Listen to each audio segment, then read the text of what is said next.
That is what I'm saying. చంపేస్తే కూడా సినిమాలో చూపిస్తారు కదా, సినిమాలో మనుషులు చంపుతారు కదా, చంపితే తప్పేటి? మీరు చెప్పండి నాకు, నేను అడిగా క్వశ్చన్. అంటే ఇంక ఏంటి, నేను రేపు చేసినా చంపలేదు, తప్పలేదు, మా బాబాయిని లేపేసినా తప్పులేదు, నువ్వు అడగడానికి అంటే ఎక్కడికి పోతున్నాం మనం? నేను ఏమైనా చేస్తా, మీరు ఎవరు అడగకూడదంటే దాన్ని ఏమనాలండి? అలాంటి మానసిక స్థితి నుంచి రాష్ట్రాన్ని కాపాడుకోవాల్సిన బాధ్యత మనకు లేదా?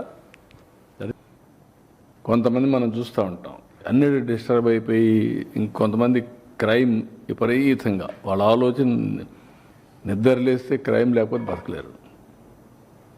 అలాంటి కూడా చాలామంది తయారయ్యారు. అదే చెప్పేది, ఇంకా వాళ్ళ క్రైమ్ అలవాటు అయిపోయింది. వాళ్ళు ఇంకా ఎవరు మార్చలేరు వాళ్ళని.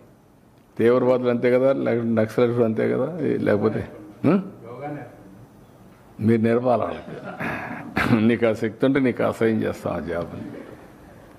కొంతమందికి పుట్టుకతో వచ్చేళ్ళు ఇవి నేర్చుకోరు, కొంతమంది కొన్ని చేస్తూ ఉంటారు, కొంతమంది చేయరు. వాళ్ళకి అదంటేనే వాళ్ళకు, అందుకే అది జరగకుండా చేయడానికి ఏం చేయాలో అవి చేస్తారు. ఇప్పుడు ఉదాహరణకు అందరూ యోగా చేస్తున్నారు అనుకోండి, రాష్ట్రం అంతా పాజిటివ్గా వచ్చారు, వీళ్ళు మాత్రం దాన్ని చెడగొట్టడానికి ఏం చేయాలో వైలెన్స్ క్రియేట్ చేయాలి, డైవర్ట్ చేయాలి public attention. That is their art or their intentions. అందుకే క్రిమినల్స్ ఎప్పుడు కూడా క్రిమినల్ బ్రెయిన్సే పనిచేస్తూనే ఉంటాయి. వాళ్ళకు నరికేస్తాం, చంపేస్తాం, రఫ్ ఆడతాం,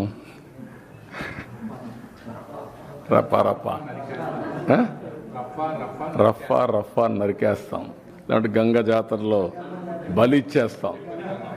ఎవరు ఇది? నేను ఎందుకే మీకు ఒక మాట చెప్పాను, విచిత్రమైనటువంటి మనస్తత్వాలు ఉండే వ్యక్తులు మారిగా ఉంటారు. ఎవరన్నా మాట్లాడతారా? పోలీసులు తిడతారా? పబ్లిక్ని తిడతారా? మనం చెప్పి మీరు నరికేండ్రా పోయేసి అని చెప్తారా మీరు? ఏంటి ఇవన్నీ? ఎవరన్నా ఎక్కడన్నా విన్నారా మీరు? ఎప్పుడన్నా చూసారా ఈ పోకడ? ఈ రాష్ట్రంలో దేశంలో ఏ రాజకీయ నాయకుడైనా, ఏ రాజకీయ పార్టీ అయినా ఇలాంటి ఒరవడు ఉందా? చంపేయండి, పొడి చేయండి, లేదంటే ప్లే కార్డ్స్ పెట్టుకొని వచ్చి డెమాన్స్ట్రేట్ చేసి ఆనందపడిపోవడం. ఎక్కడికి పోతున్నాం? దాన్ని చూసి ఏం నేర్పిస్తున్నాం మన సమాజంలో? చాలా ప్రమాదం ఇవన్నీ.